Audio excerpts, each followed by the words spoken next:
On this week's episode of Ride the Lightning, the Tesla unofficial podcast, an exclusive report from Reuters gives us a key update on Cybertruck production. Plus, we've got new updates on production and expansion projects from both Giga Texas and Giga Berlin. A huge new museum exhibit features some of the rarest Tesla prototypes ever, and more.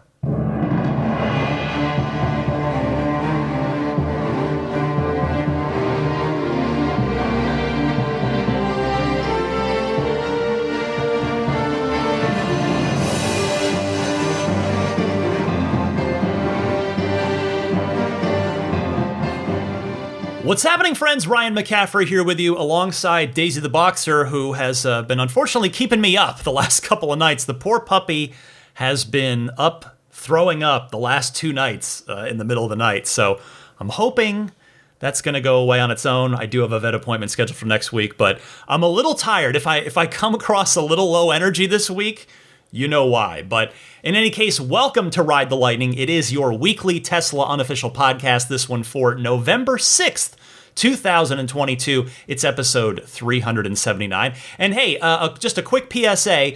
The Cybertruck was featured on the latest episode of The Simpsons, which was the Treehouse of Horror 33, the annual Halloween special that The Simpsons does.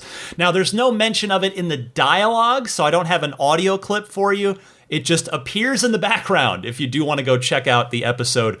Thank you to listener Mike Young for the heads up on that. One random thought that doesn't have anything to do with the news this week that just occurred to me. I actually want to tip my cap to my friend Zubin, who got me thinking about this. And that is this. Could the next-gen Tesla Roadster's final design possibly be an Easter egg at the semi-truck delivery event coming up on December 1st? I mean, think about it. How poetically perfect would that be at the end of that event, after the handoff to Pepsi occurs, to have the final production intent Roadster roll off the back of the final actual in-production Tesla Semi? I do acknowledge this is probably wishful thinking because, after all, this is Pepsi's event every bit as much as it is Tesla's. But it would be a way to, A, generate a little extra hype coming out of the semi-delivery event for Tesla and for Pepsi. And B, it would throw you Roadster reservation holders out there, Zubin included, and just Tesla fans like me in general, throw us a bone, a long overdue bone on this car, which Tesla has been radio silent about for basically 5 years since it was announced. We've gotten a couple of little morsels, a couple of little scraps just in that time, but really next to nothing about this car, which is supposedly maybe going to come out next year. We'll see. Anyway, before I get started with another busy week of Tesla news, I hope all of you ludicrous tier backers and higher on my Patreon got a kick out of this week's lightning round mini episode, which I do exclusively for Patreon. It covered my top 7 aftermarket accessories for your Tesla. These are just my 7 favorites that I use on my car. I went through them and talked about them. So you can check that out if you're interested on patreon.com/Tesla podcast, with Patreon spelled Patreon. There's now 21 of those lightning round mini episodes that you'll get access to. You'll get access to all of them if you do decide to back my Patreon and support the podcast at that ludicrous tier or higher. Okay, let's get started here. We have a big update, an important one anyway, on Cybertruck production in an exclusive from Reuters, who I remind you has been dead on correct with their Tesla exclusives in the past. Reuters being, one of the most prominent news agencies in the world, and they say Tesla aims to start mass production of its Cybertruck at the end of 2023, 2 years after the initial target for the long-awaited pickup truck Chief Executive Elon Musk unveiled in 2019. 2 people with knowledge of the plans told Reuters. Tesla said last month it was working on readying its Austin, Texas plant to build the new model with, quote, early production set to start in the middle of 2023. Quote, we're in the final lap for Cybertruck, Musk told a conference call with financial analysts. That was, of course, the quarterly earnings call. A gradual ramp in the second half of next year to full output for the sharp-angled electric truck would mean that Tesla would not be recording revenue until early 2024 for a full quarter of production on a new model expected as key to its growth. Well, tip of the cap to Reuters on that exclusive, because this is really, really good news. And that is because only 6 months from the start of production, in which we know is still guiding towards mid-2023, only 6 months to go from the start of production to volume production would mean a much faster production ramp for the Cybertruck, which, remember, is supposed to be easier to build as part of Tesla's plan to make each new vehicle that it introduces easier to build than the last one, which, when I think back on it, they have successfully done that with just one exception. The Model X was definitely a bigger manufacturing challenge than the Model S, but every Tesla since has been easier to build than the one before it. Anyway, this will also help Tesla start to move through the massive reservation list that so many of us are on more quickly. Now, for context, as you've been hearing about week after week on the podcast, the new Gigafactories have been forecasted and proving out to take about a year to get their Model Y production up to speed in those new buildings. But the difference here is that the factory will be up to speed by the time Cybertruck even starts production in mid-2023. Tesla's not trying to ramp a factory and a new vehicle at the same time. They've been using their new factories to ramp existing vehicles. In fact, they did that with Giga Shanghai as well, starting with the Model 3 in that facility before later adding the Model Y, and now they're doing that in Texas and Berlin again with the Model Y. And come to think of it, this is probably why Tesla has specifically been wording Cybertruck production as starting, quote, when Model Y reaches volume production in Austin, in their quarterly shareholder letters. So the point is here, we are now down to about 7 months, give or take a month, to the start of production, and we are a year away from volume production, from Tesla actually cranking out Cybertruck. So that is good news for everybody on that reservation list. For me, the countdown for the Cybertruck, I'm going to officially start my countdown. I'm going to start getting extra fired up on January 1st. You may be already in that phase where you're kind of mentally counting down. I'm waiting till we flip to the new year, and then on January 1, that's when I think we'll really be in the home stretch, as far as I'm concerned, and it's going to be time to really start getting excited to see Cybertrucks on the road and in your driveway. Next up this week, speaking of Giga Texas, Tesla posted to its official social media accounts with a photo of the 20,000th Model Y to be made in Austin.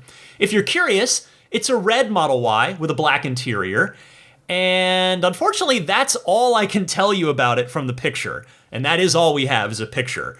I'm not sure if it's a long range or if it is a standard range all-wheel drive with the structural battery pack and 4680 cells.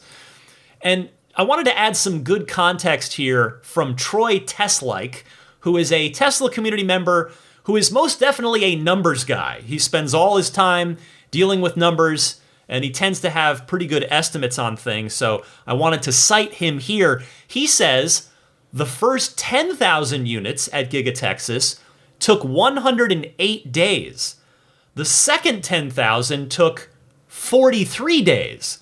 And then he adds, based on my calculation, Giga Shanghai reached 20,000 units in exactly 100 days, Giga Texas in 151 days, and Giga Berlin in 187 days. So some good context for you there. Thank you to Troy Teslike. Here's my question at this point. Is the standard range all-wheel drive Model Y with that structural battery pack and those 4680 battery cells, is that Model Y ever going to officially go on the menu in the design studio for anybody to willingly and specifically order? Or is that off-menu variant just going to be quietly phased out once the long range and presumably also the performance Model Ys that are built out of Texas eventually, inevitably, get switched over to those new cells and that structural pack? I suspect the answer to that's going to be yes. I think it is going to just get phased out quietly. It's never going to go on the menu, because I think it would have gone on the menu by now if that was going to happen.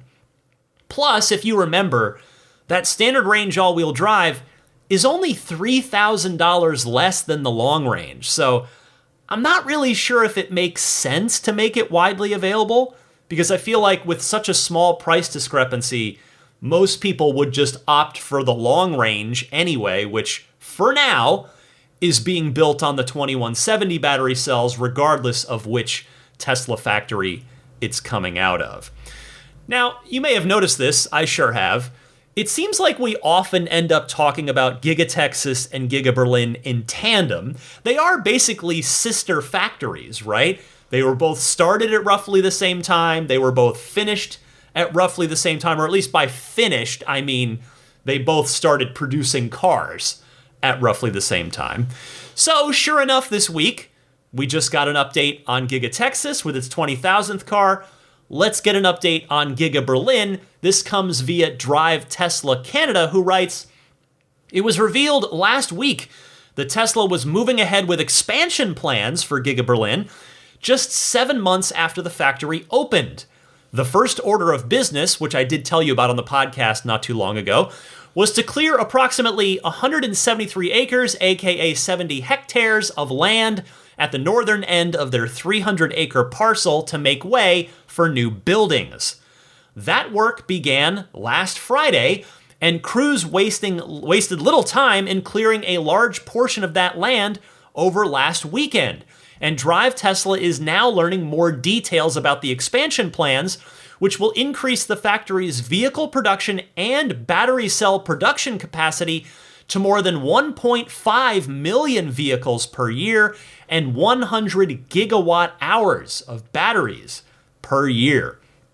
According to our sources, the first and second phases Tesla will seek approval for is mostly related to changes to existing facilities. This will include adding new areas for hazardous material storage and recycling, and building a new battery cell testing lab, among other things. Some temporary structures will also be added to allow for vehicle deliveries to take place at Giga Berlin. Phase 3 is when Tesla plans to begin adding vehicle production capacity with 2 additional buildings in the northern section of the lot in the area where the land is currently being cleared. These buildings will supplement existing production capacity with their own paint shop, press area, and more. In Phase 4, Tesla will build a permanent delivery center and improve logistics on the factory complex. Phase 5 will see the start of vehicle production in the new buildings. Based on their experience building Giga Berlin, Tesla is anticipating construction will start in the first half of 2023, which will mean the start of vehicle production in the new buildings in 2025. Phases 6 and 7, and yes, these are the last ones, I promise. Phases 6 and 7 involve battery and drive unit production, where Tesla will construct additional buildings. Drive unit production will increase to be able to supply more than 1 million vehicles annually, while the changes will add another 50 gigawatt hours of battery cell production. Well, I think the answer to what are they going to build there with the extra million car capacity over what they have now, starting in 2025, I think that answer is obvious. It's gonna be the $25,000 cars, meaning the next generation platform, the compact sedan and the compact SUV. I don't think it's going to be the Model 3. I could certainly be wrong, of course. I'm definitely confident that it's not going to be the Cybertruck. Tesla has not given any indication whatsoever that the Cybertruck will ever be built outside of North America. If it were to be ever built and sold, even forget about built. If it were ever to be sold outside of North America, it would need to be a smaller version of the Cybertruck. Anyway, we can rule that out. Again, I don't think it's the Model 3. It's not more Model Y because they already have the capacity to build 500,000 of those per year in Berlin. It's going to be that next generation platform. I would be willing to bet lunch on this one. But the point is, though, it is so great to see Berlin already beginning an aggressive expansion plan. That is good news for the future of Tesla. Tesla everywhere, but specifically Tesla in Europe. Next this week, can we complete the bingo card and do a story on Giga Shanghai and the Fremont factory? You bet we can. Courtesy of Drive Tesla Canada one more time, who says Tesla is reportedly sending employees from Giga Shanghai to Fremont to help increase production. After recently upgrading the production lines at Giga Shanghai, Tesla China is reportedly sending some of the employees involved in their project to California to help with increasing output at the Fremont factory. According to sources that spoke with Bloomberg, Tesla China is sending approximately 200 engineers and production staff to Fremont. Many of those employees are automation and control engineers who, during their time in the US, will assist their US counterparts with boosting production of the Model S, Model 3, Model X, and Model Y. The employees are expected to arrive in California as soon as November, meaning any time now, and will be staying in California for at least 3 months, according to their sources. Well, you've heard me talk time and again about how Giga Shanghai seems to not only just meet and beat every single target and goal that's been set for it from the day that shovels first went into the ground to build the place. So they consistently exceed their goals. It's happened time and again. So it makes sense for Shanghai, which is as of today Tesla's highest output factory, to lend that expertise in their volume production skills over at Fremont, whereas we know Tesla's had to put together something of a patchwork mass production situation using the bones of that old NUMMI plant that they purchased from Toyota back in 2011. Maybe they bought it in 2010. I don't have it in front of me. The open house that I went to was in fall of 2011. Of course, Model S production started in the summer of 2012. Shanghai, of course, currently builds the Model 3 and the Model Y, so I'm sure they'll have some specific advice for the Fremont team on those production lines, but I'm actually more intrigued by how these on-loan Tesla engineers might be able to help the S and the X, because at least one of those, the X, is still ramping up to full speed after being redesigned a year ago. And by the way, I'm basing my statement here on the Q3 production numbers, the fact that the X is still ramping up after its refresh. Because when we look at the production numbers from just this past quarter, we see that the number was just barely under 20,000. It was 19,900 something. And Tesla has previously stated that an annual production rate of 100,000 was going to be the number for the S and the X combined, meaning we should be seeing 25,000 vehicles, S's and X's combined per quarter when things are fully ramped up. Thus, we can be pretty confident that Tesla's not there yet. But anyway, I'm thinking that the Tesla China crew is going to help really the X in particular get ramped back up to full speed. That seems to be the car that needs the most help. It's not to say, I mean, you heard the Drive Tesla Canada report said they're there to help with all 4 vehicles, all the production lines, but it would seem to me that the Model X line is probably the highest priority, at least in the sense of, maybe not the highest priority because the 3 and the Y are the money makers, right? Those are the high volume cars. So technically the 3 and the Y are always the priority. But clearly the X needs the most help. So I expect that the X line is going to get some special attention from these Tesla China staff that are on loan to California. Finally this week, the Peterson Auto Museum in Los Angeles, which has previously hosted temporary exhibits of both the Cybertruck prototype and then separately The next-gen Roadster prototype, well, the Peterson is teaming up with Tesla once again. I got a press release from the Peterson this week, which read, "The Peterson Automotive Museum's newest exhibit offers an in-depth look at the past, present, and future of Tesla.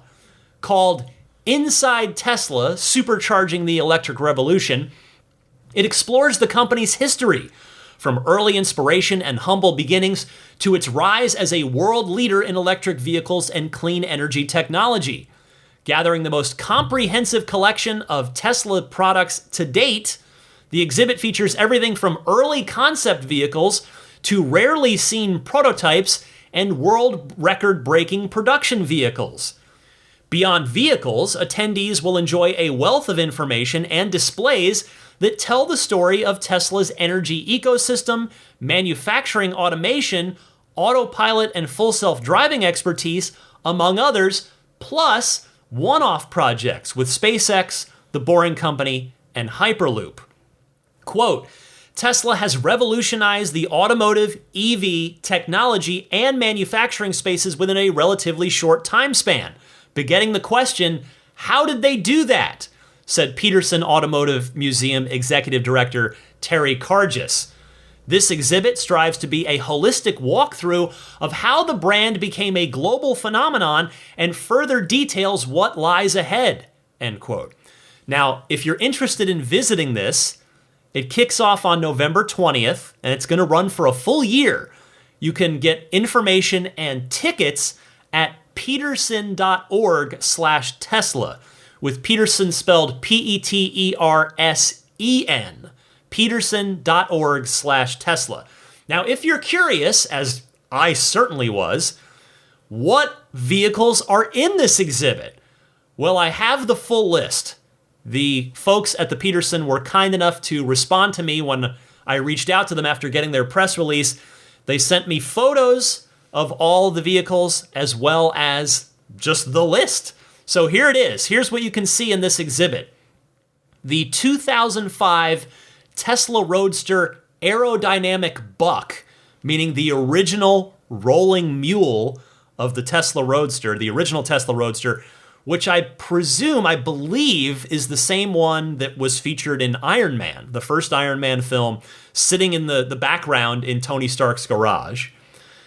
2012 Model X prototype, and that car, I've had the pleasure of seeing it. I got to see it back when Tesla was just displaying it in their Santana Row store down in San Jose, here in Silicon Valley, back in 2012. I went down there with a friend of mine and got to see it. But to my knowledge, I can't remember the last time the Model X prototype was on public display. And by the way, it's really different from the production X. Not like night and day different, but that prototype, again, was from 2012, and early 2012 at that. And the X didn't go into production until the fall of 2015. So there was 3.5 years between prototype and production. And so if you do get the chance to see this exhibit, obviously you're going to look closely at all these vehicles.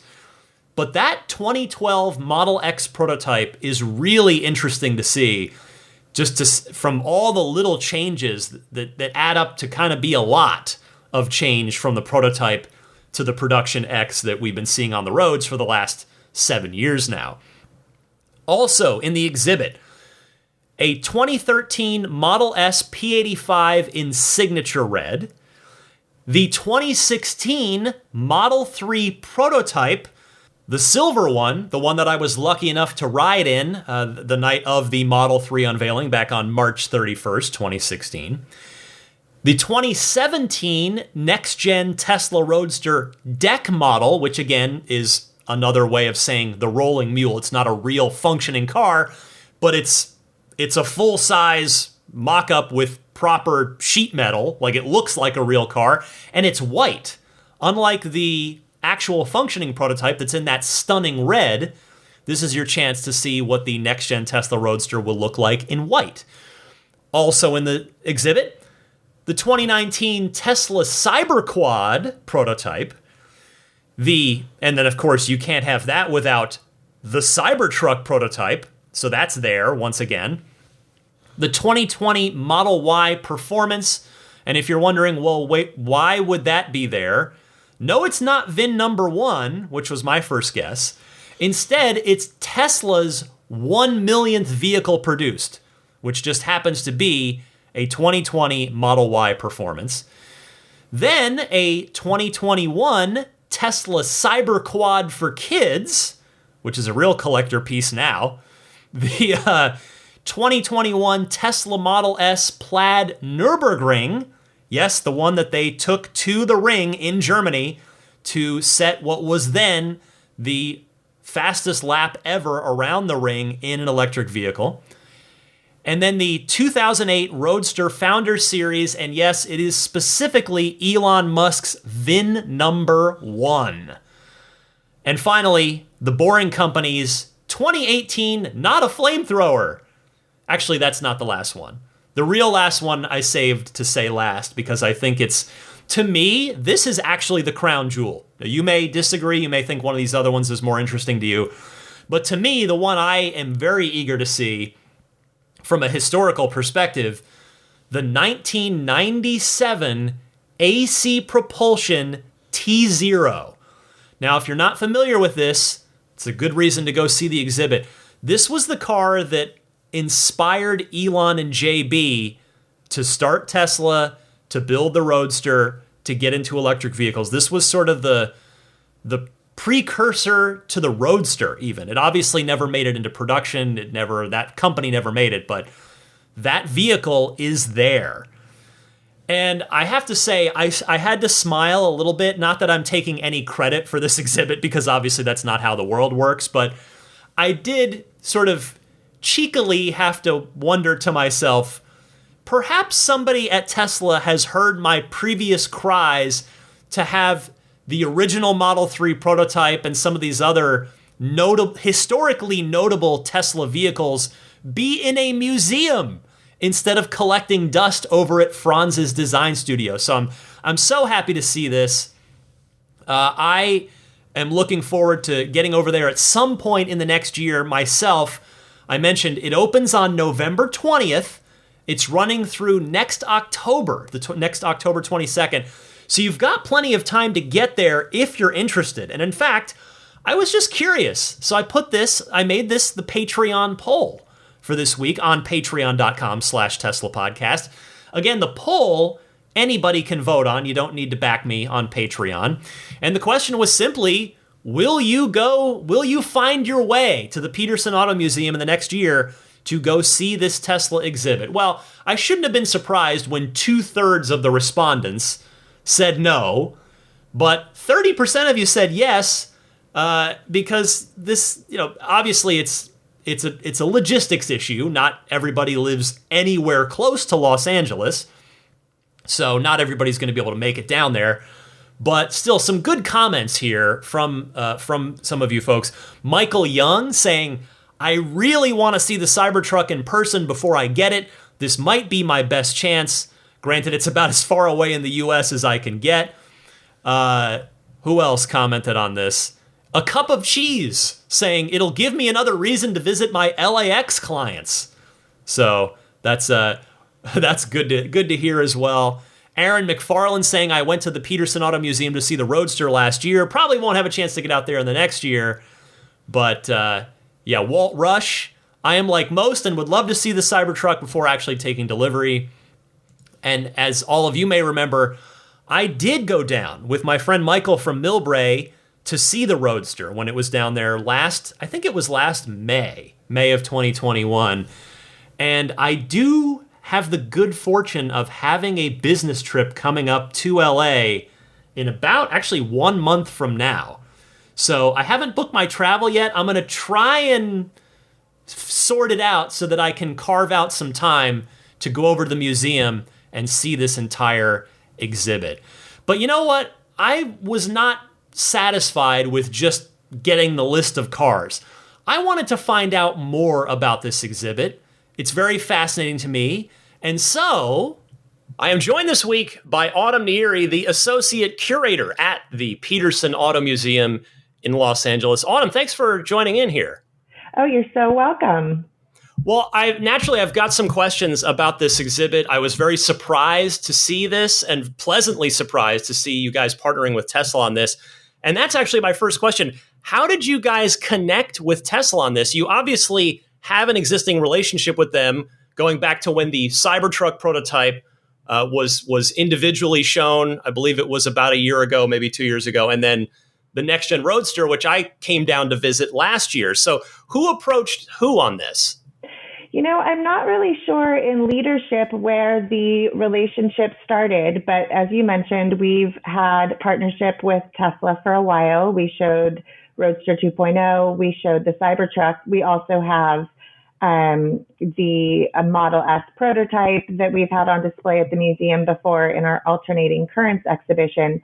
And we talked with them about doing a sort of display of vehicles that might not have been seen before. So some prototypes, things of that nature in a more broad sense to cover more vehicles.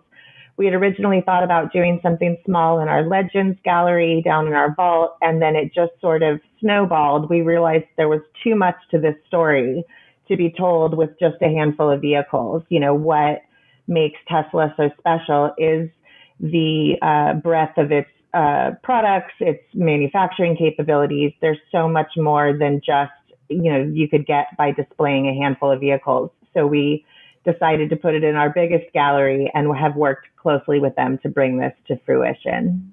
And this is no joke. This is going on for a year. The Cybertruck was only there for a little while. The Roadster was only there for a little while. But folks, you've secured these vehicles in this exhibit for an entire year. Absolutely. The exhibition opens on November 20th and will be on view through October of 2023. So we hope to reach the widest possible audience, give people plenty of time to come see it again. There's so much to explore in this exhibition. It really deserves a nice long run. So I have to wonder, did you and your team work with Tesla's chief designer, Franz von Holzhausen, and his team on this? Because to the best of my knowledge, as somebody that's studying Tesla week after week, I think a lot of these cars were hanging out in his design studio over in Hawthorne. That is correct. We have worked with Franz. He has been involved since the very beginning. We had meetings with him and with his team. Rich Otto has been an enormous help to us. And Franz, had an eye and a hand in the things we would display, not just in terms of the vehicles, but he has a broad knowledge of Tesla more generally. So, when we decided to explore manufacturing and decided to explore, their energy initiatives, he was able to steer us in directions regarding those things as well. The Cybertruck prototype from 2019, November 2019, its first public unveiling, of course, that is part of this exhibit, just as that truck was individually featured already. When it was featured previously in the museum, I would wager that was an extremely popular attraction for you guys. Oh, it was enormously popular. There were, lines to see the Cybertruck. And it's so funny. We, early on in the process of planning this exhibition, we were with Franz down in the gallery where the exhibition would be, sort of looking at the space and thinking of the things we could do. And a little boy walked up to us with Franz and said, "Do you still have the Cybertruck?" And it was almost as if we had planted him there. It was just too perfect right in front of Franz to talk about, to have someone express interest in seeing the Cybertruck when we were discussing that very thing. I mean, did you observe, because as a Tesla owner, I've observed this, and I'm curious from your perspective as having showcased a couple of different Tesla vehicles so far ahead of this massive exhibit, kids seem to really love Tesla. They seem to get it. I mean, I think there's so much about Tesla that is appealing to kids with the technology. Kids know their technology these days, and Tesla, plays on that. And there are Easter eggs and fun things to discover inside Tesla vehicles. And I think that does play into, kids, the things that kids are interested in. We will also have the Cyberquad for kids on view. So the now recalled Cyberquad for kids. What? The now recalled. You've got like a one of a kind. It's like extra rare now because the extra government rare. We will have one on view. Oh, that's awesome. I got one more Cybertruck thing before I move on to the rest of the exhibit. I have to imagine, again, hearkening back to when you had the Cybertruck previously, that it was pretty obvious who broke the rules and touched the Cybertruck when they weren't supposed to, because the stainless steel shows fingerprints, right? How close do people get to it in this exhibit? Is it like out of arm's distance? We have stanchions around all the vehicles. We dust them and we always find fingerprints. It's terrible. We're a museum. I wish people would treat us with the respect these vehicles deserve. But inherently, you're going to find a fingerprint or two. At the same point, though, whoever's job it is to clean the cars each, whatever it is, day or week, that's got to be like a highly coveted gig in this case when you're around all these cool, rare, one-of-a-kind cars. I mean, it's pretty amazing. We've got a great team that cleans. Our archivist cleans the objects that are non-vehicular. Our auto team cleans all of the vehicles. They're touching some of the rarest specialist vehicles that exist. And so, in the case of many of the vehicles, they need to be started periodically. So to get to sit in the driver's seat and start some of these vehicles is quite a treat. Oh, that's cool. I'm glad you mentioned at the top the Model S, or the original functioning Model S prototype, which was there right next to the next-gen Roadster prototype when I visited last year. It's not listed as part of this exhibit from the list I got. Is it still in the museum? Is it part of this exhibit? It is part of the exhibit. Good. The premise, sort of, the thesis argument we're making really is that the Model S, as it was unveiled in 2009, is essentially one of the most important vehicles since the Ford Model T. Yeah. It revolutionized electric vehicles, making them not only a viable alternative to petroleum-fueled cars, but also a highly desirable vehicle. And that is just, in less than 2 decades, Tesla has succeeded in disrupting a global industry that's more than 130 years old. And the Model S is the linchpin in that. I love that car is on display. I mean, because I agree with you completely. Obviously, I mean, you're on a Tesla podcast. I'm certainly going to agree with you. But it really is. It's such a historically significant car. It is, and we have that Model S prototype. We have the Model S P85 that was flown to New York when Tesla received the Motor Trend Car of the Year award in 2013. Yeah. We also have the Model S Plaid that set the Nürburgring lap record for a production EV. There's one other quite historically significant car in this exhibit that I want to ask you about that I suspect most Tesla fans don't know a lot about. I'll confess, I don't even know much about this vehicle. I've heard of it. I know it was kind of the original, like, real ultimate first seed of Tesla. You have the AC propulsion T0 prototype, which is sort of what drew Elon and JB Straubel into Tesla and really kind of got everything started. Can you talk a little bit more about that vehicle? And it's a one of one, isn't it? It was a one of three. The second variant that was built was destroyed in a fire, so there are now only 2 remaining, and we will actually have both of them on view in the museum at the same time. The first one will be in the Tesla exhibition. That's the vehicle that Elon drove, and it inspired him and made him realize that there was viability in electric sports cars and got him involved with Tesla. The third model will also be in our alternating currents exhibition and will be opened up so people can sort of get a look under the hood. The original T0 used lead acid batteries. Yeah. These were short range, incredibly problematic, and talking with people like JB Straubel, Elon, they were convinced to try and use lithium ion batteries, and that sort of started the path to Roadster. Oh, yeah. I see. I definitely, I'm glad there's a year on this, because I got to get down at some point to see, I want to see all these cars, but especially that T0. That is a very, very special car. Now, speaking of lead acid batteries, I do just want to tangentially ask real quick, you guys have an EV1 as well, don't you? One of the very few that GM didn't crush. We do. That is in our alternating currents exhibition as well, which, traces the history of electric vehicles more generally. So we do have the GM EV1, and the builders of the T0, Alan Cocconi, actually worked for GM and worked on the EV1, which helped him recognize the potential for electric vehicles, and that's what inspired him to build the AC propulsion T0. So I'm curious, you're so heavily involved with this. You get to do this as your job every day, which sounds pretty incredible to me. What's it like for you to get to be up close and personal with all of these unique cars? Like you kind of touched on it. Not a lot of people get to sit in the Cybertruck or the new Roadster or so many of these vehicles. Most of us have to wait a long time if we ever get that opportunity. Like, do you still kind of get the kid-like glee with it, or is it just sort of part of the job now? No, I definitely get the glee. And what's funny is my path in the museum world, I come from a history museum background. So working at the Peterson for the past 3 years, cars were incredibly new for me.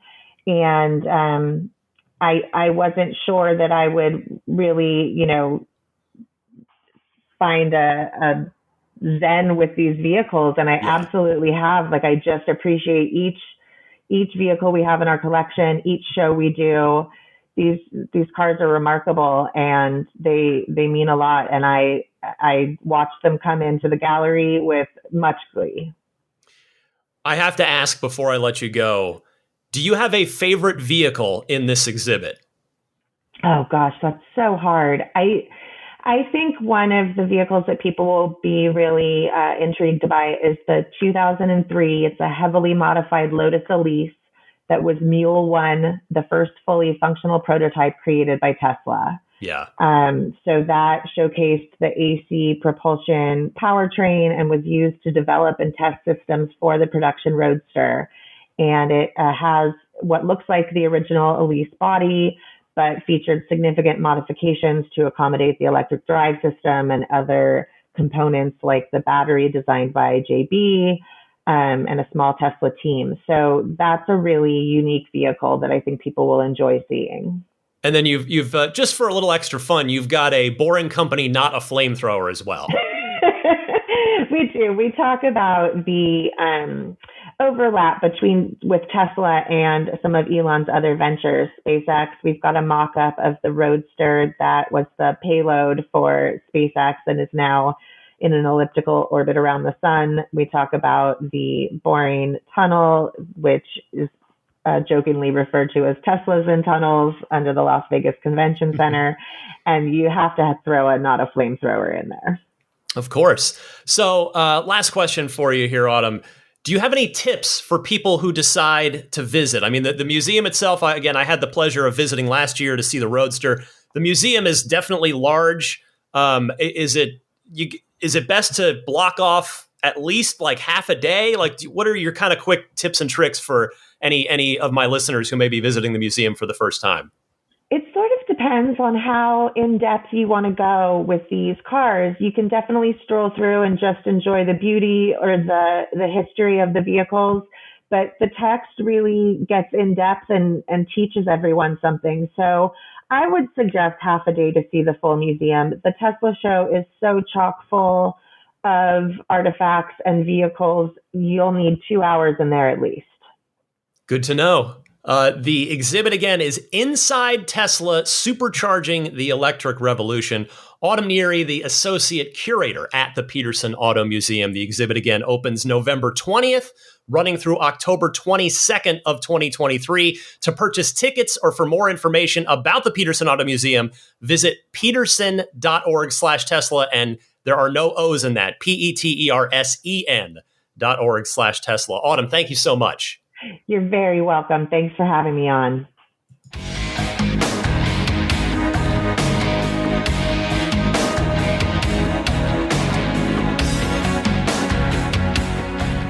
I want to thank Autumn for kindly taking the time with me this week to talk through a little bit more detail about that new Tesla exhibit at the Peterson, which I look forward to checking out. Hey, before I get to the Ride the Lightning hotline, a quick word about AccelerateAuto.com and their XCare extended warranties for EVs.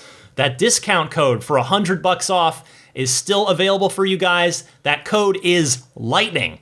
But let me remind you again about who these guys are. They are the former Tesla guys themselves who stepped up to offer an extended service agreement where Tesla no longer does. So stuff like MCU replacements, onboard computer systems, door handles for the S, AC, HVAC issues, air suspension issues for the S and the X, all that and more are covered by their extended service plan once your 4-year, 50,000-mile factory warranty is up, as mine is. XCare is built specifically for electric vehicles and offers coverage for up to 10 years and up to 175,000 miles with a $100 deductible.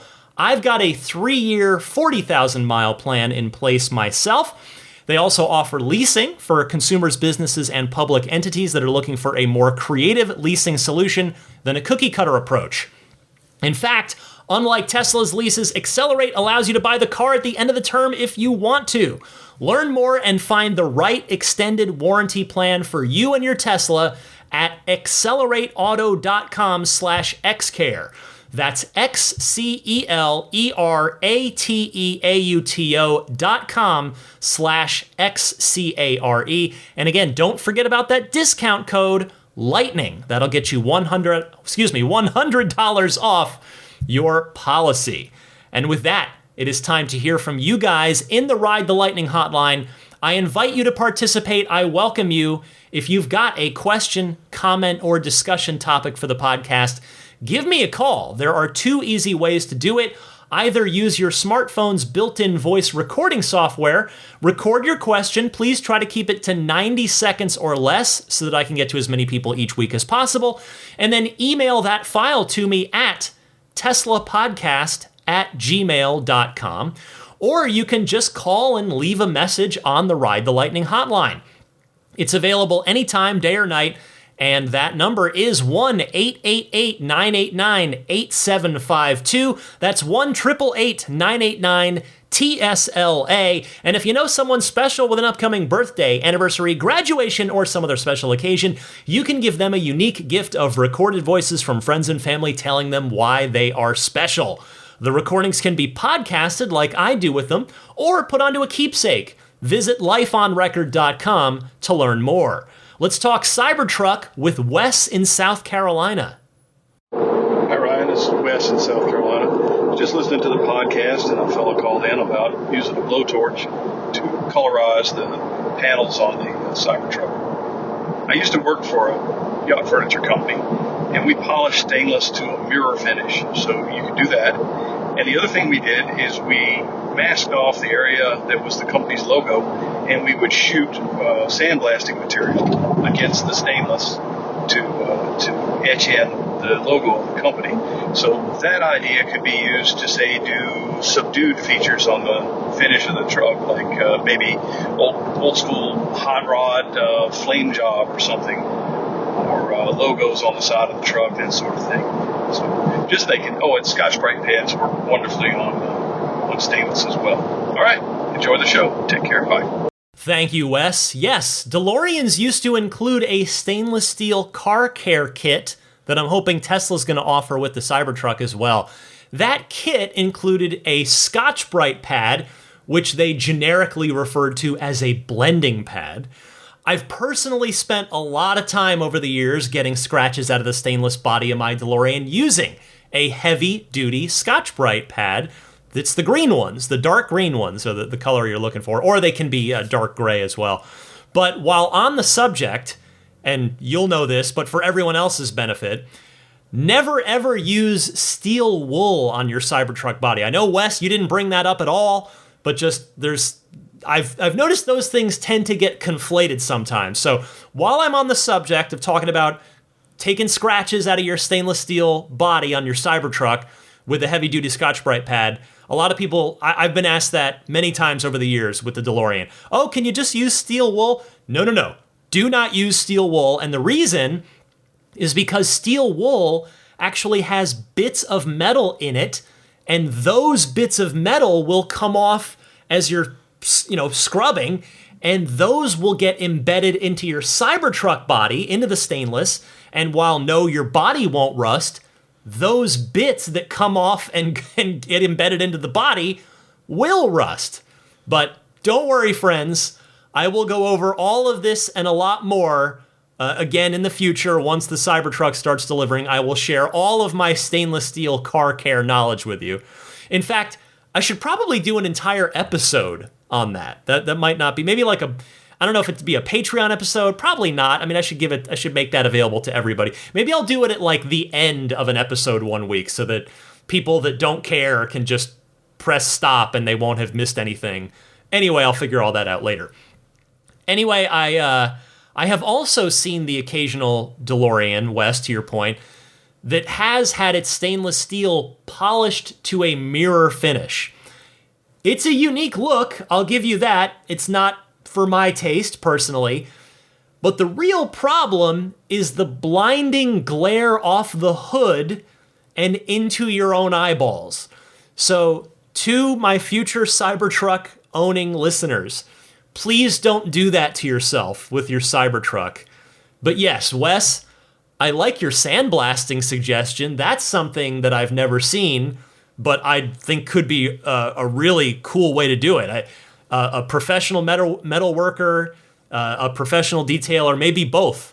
There's an opportunity there to do some unique stuff. Thank you very much, Wes, for your call. Let me go to Pete from Carmel up next. Hey, Ryan, Pete from Carmel. Long time no talk. I was listening to your last episode with great interest. I'm glad to hear that Tesla's doing so well in Germany and actually, in some cases, beating the local competition. I'd be interested to know if any of your listeners or perhaps the gentleman from Switzerland has commented on the build quality of Tesla vehicles made in Germany. It would be interesting to compare the build quality here in the States versus Germany versus even Shanghai. So don't know if any of the listeners out there can maybe have some input and share some of their experiences, but certainly the Germans are known for high build quality, so wouldn't be surprised if their vehicles are really outstanding. Thanks again. Look forward to hearing from you. Pete, it's always great to hear from you. I echo your call to any of my European listeners out there who have a Giga Berlin built car. I would love to hear how the build quality is directly from an owner of one of those cars.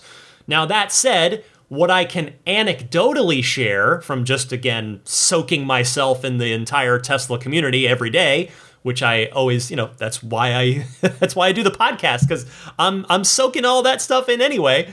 But generally speaking, word is that the build quality on the Giga Berlin cars is very clean all around on not just the Berlin cars, but the Shanghai cars as well.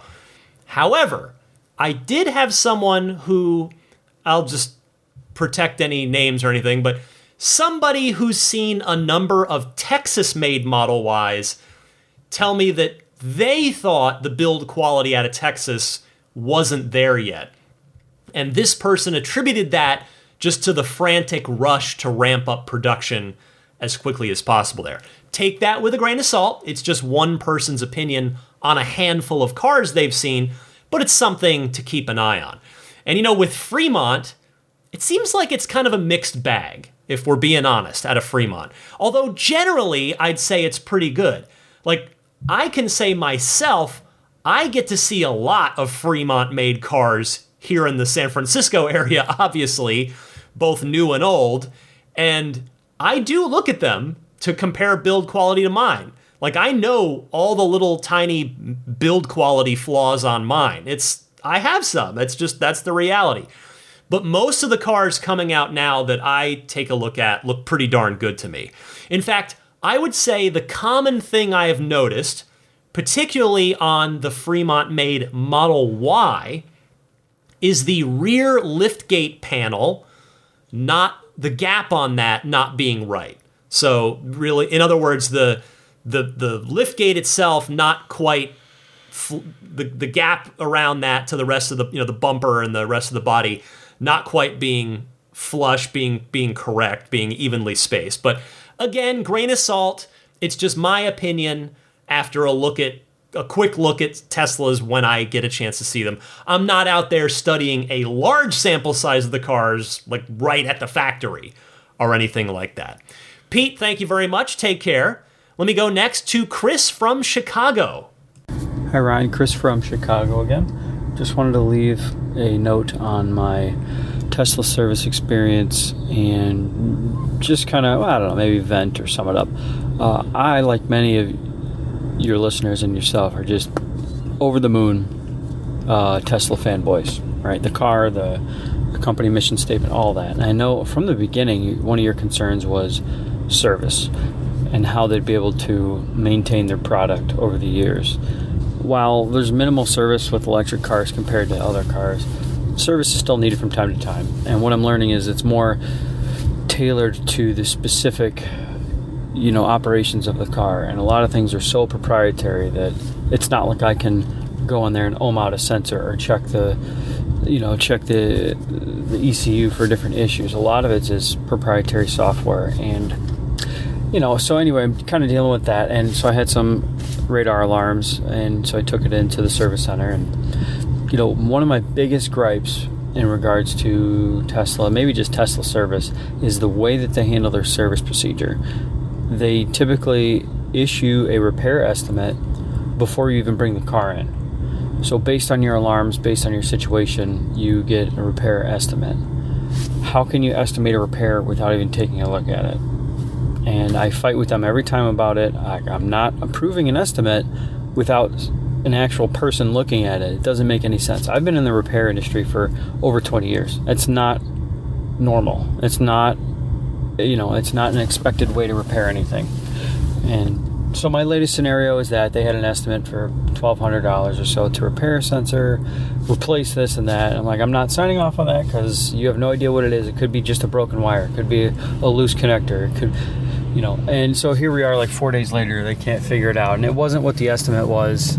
And I'm just, like I said, this is just a vent call or just to, agree with your assessment on the service side. So anyway, love the show. Keep up the great work. Bye. Chris, I feel for you here. I think you make a valid point.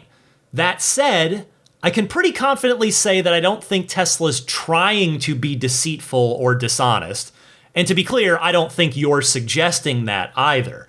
I suspect that more often than not, they are able to accurately estimate what the car's going to need by checking the car logs prior to your appointment. But I also see your point, particularly given your long-term experience in the service field, that you don't think it's fair to be held to a service estimate that's naturally going to kind of guide the pricing, whether it ends up being super accurate or not, without a physical inspection of the car.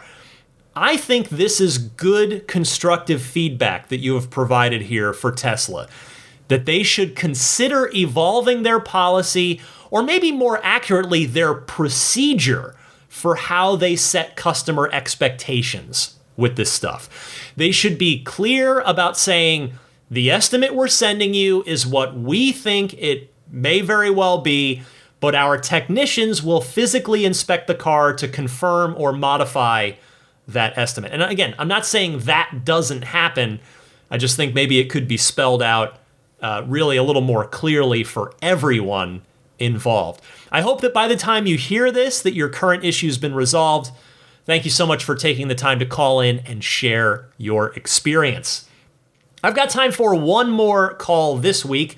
I promise I'll get to more Ride the Lightning calls next week, so keep them coming.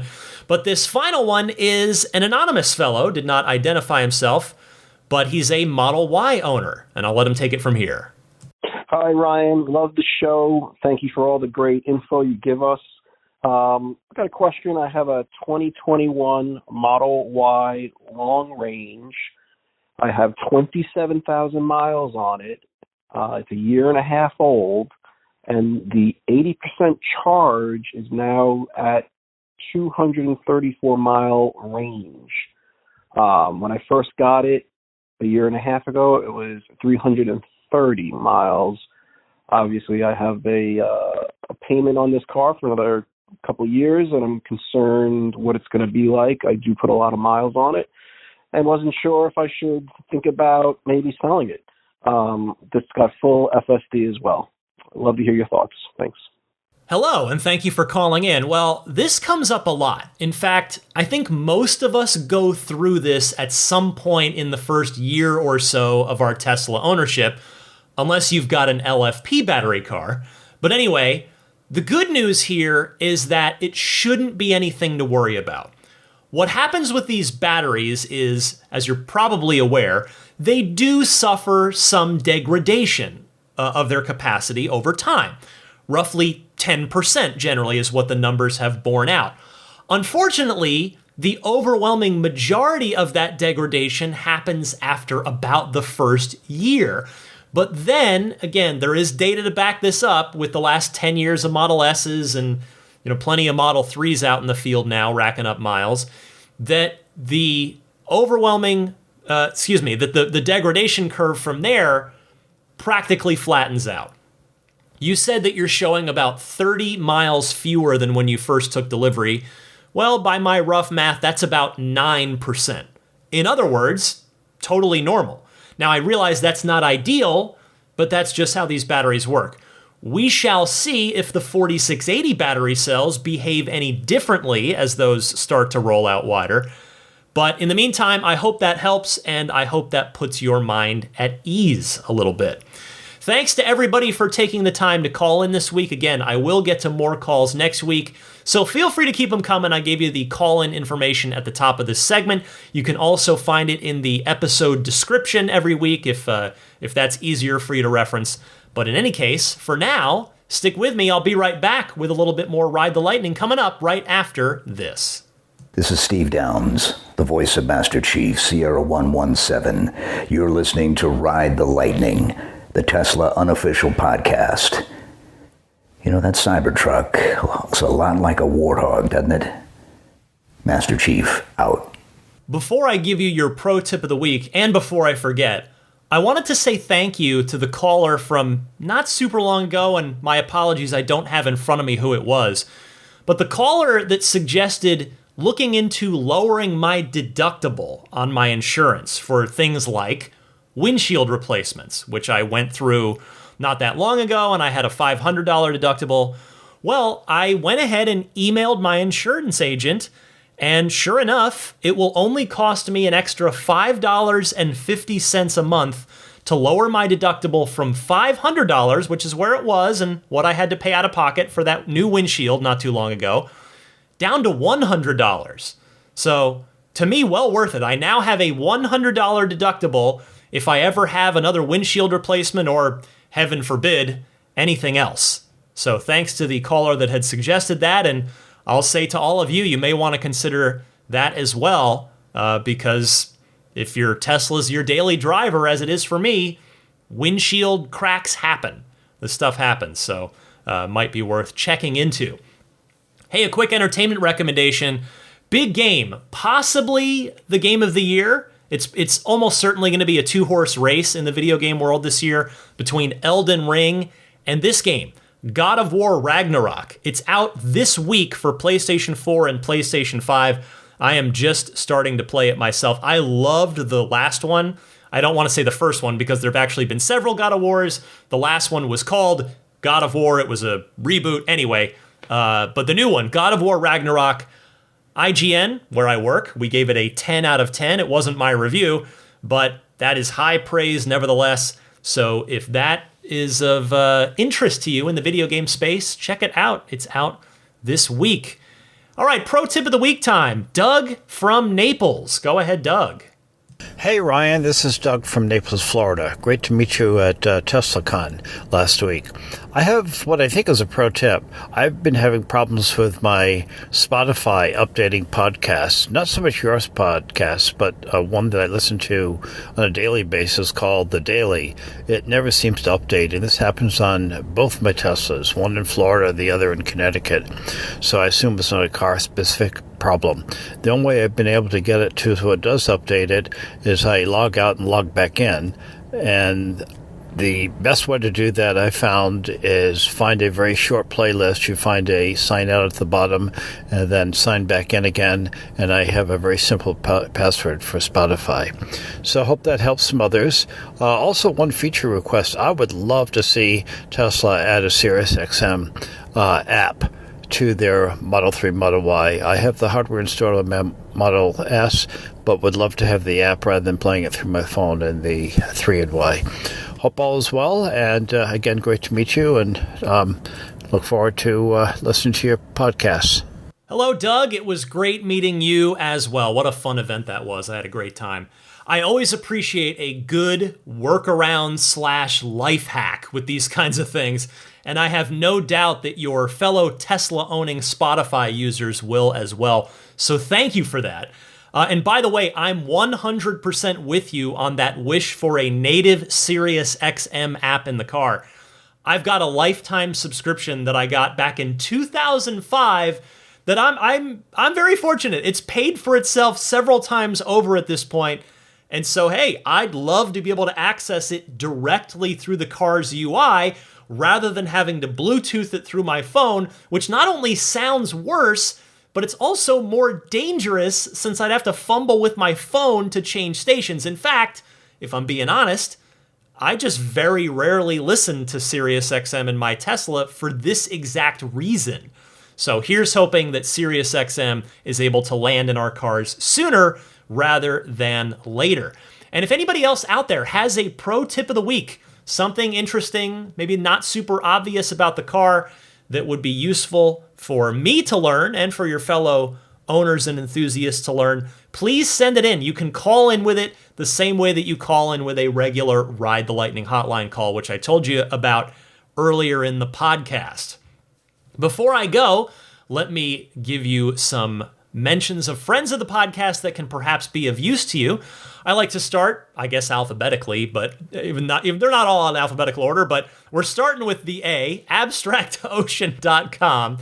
They make a ton of excellent aftermarket Tesla accessories, notably the rear footwell lighting kit, which I think is great for the Model Y. They've got a drop-in cup holder stabilizer. They've got a 4th generation tempered glass screen protector. They've got some really nice lighting kits in both white light, but also different colors. If you want to get real fun in your interior, Abstract Ocean can help you do that. Just take a look, see what they've got, because they've got a lot of stuff. abstractocean.com. When you've put everything that you like into your online shopping cart and you go to checkout, use the coupon code RTL Podcast at checkout, and you will get 15% off of your first order. That coupon code again, RTL Podcast, all one word. Meanwhile, you've got the Snap Play. Actually, let's see if I can do this in alphabetical order. BudgetSafeSolar.com. Let me give you an update on where I am. We are very close. The bill is paid. We've got our next inspection scheduled for this coming week. This, as you hear the podcast, will be this week. So hopefully we're going to get signed off on, and I hope activated and actually pulling power from the sun.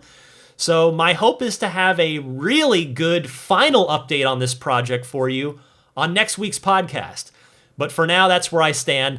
And again, I'm being totally frank and upfront with you here. You're going to check out Tesla for a solar project. You're going to take a look, as I did. But if Tesla doesn't work out for you for whatever reason, as it didn't for me, check out BudgetSafeSolar.com. They will take good care of you.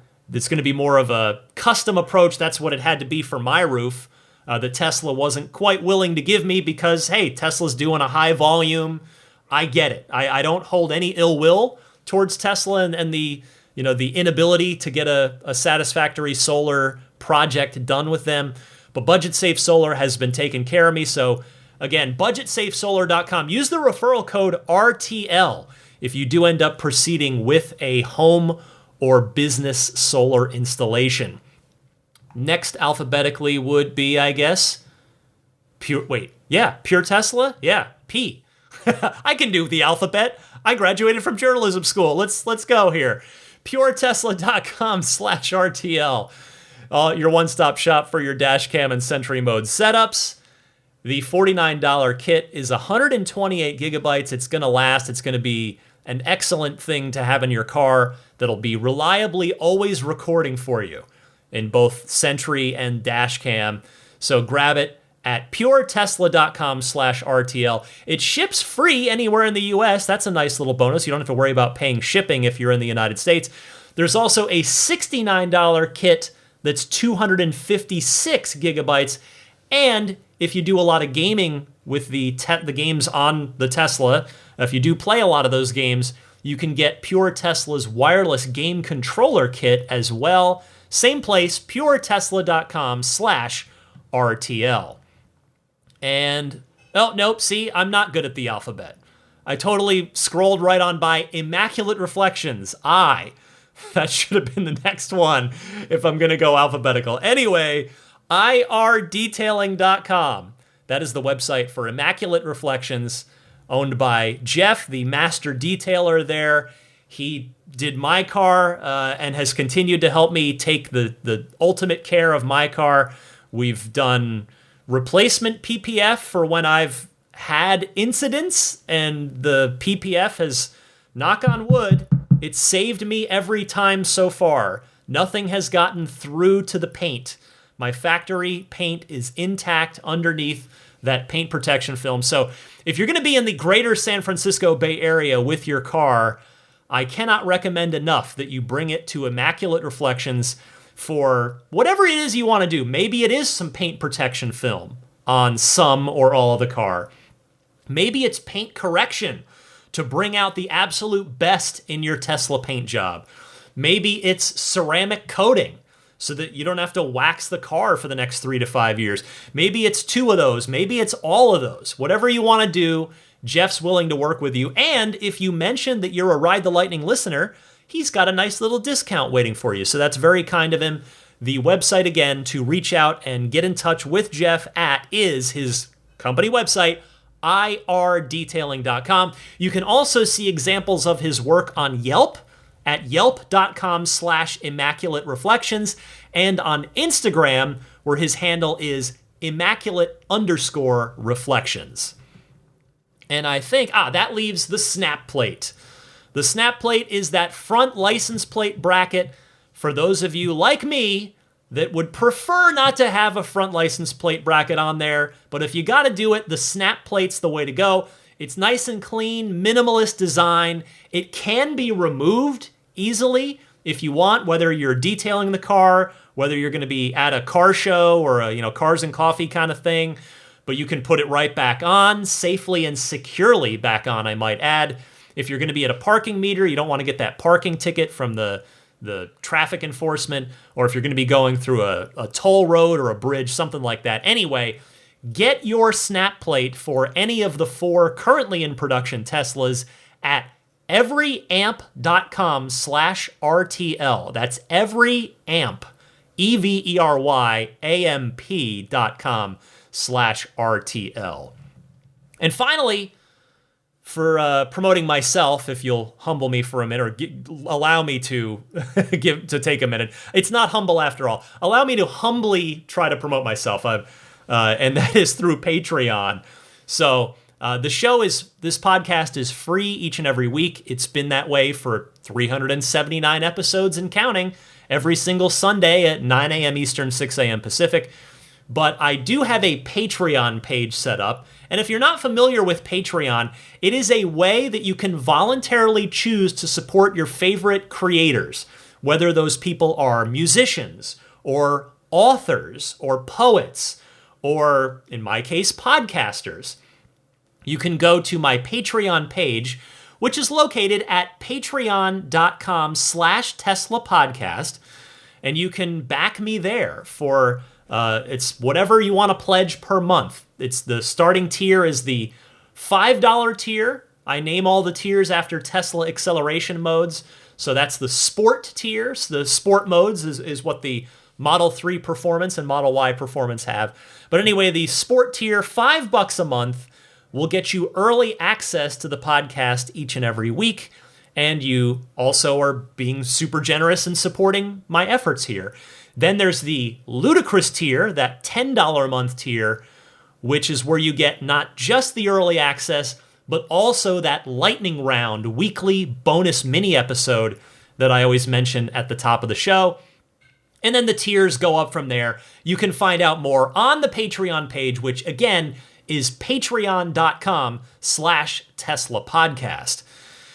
And with that, I think I'm about done. I'm on Twitter and Instagram if you're curious to follow me on either of those. The handle is DMC_Ryan.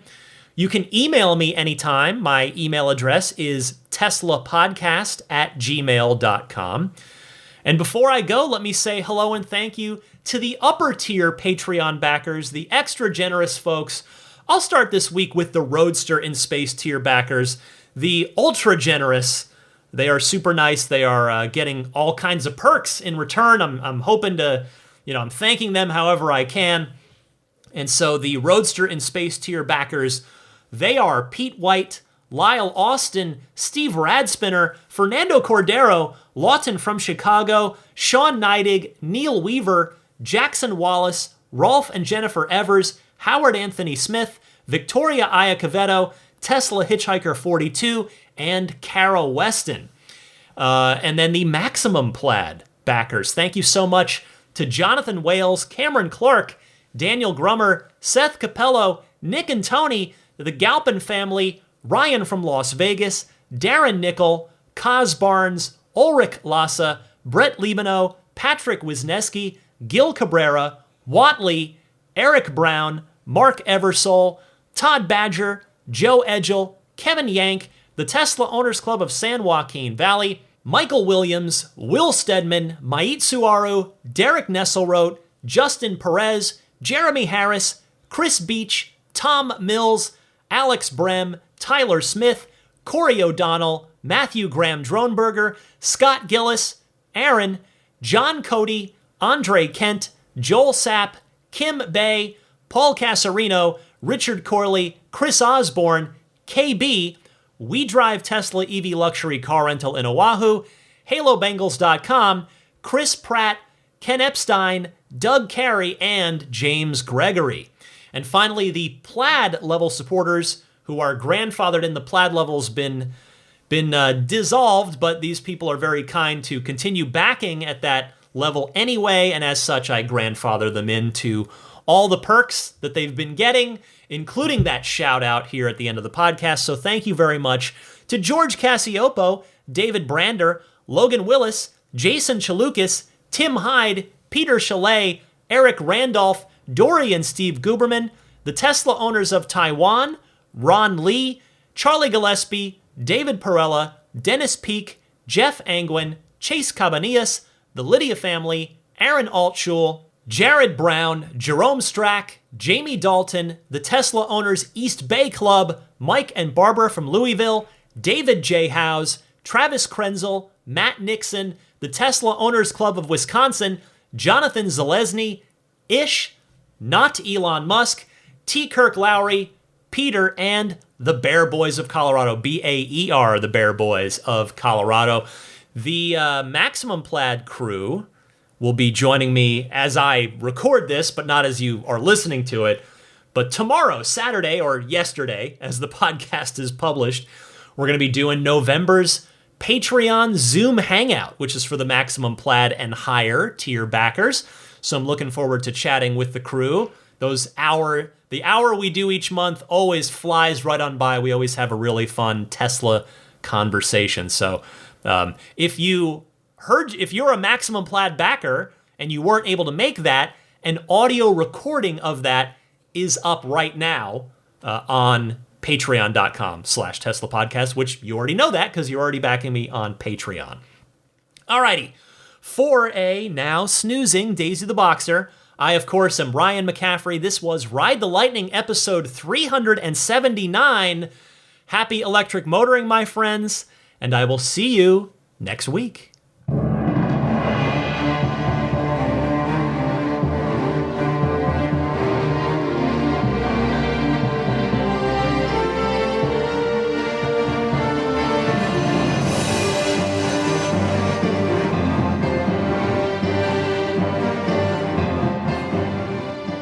I mean, I think at Tesla, is the most fun thing you could possibly buy ever.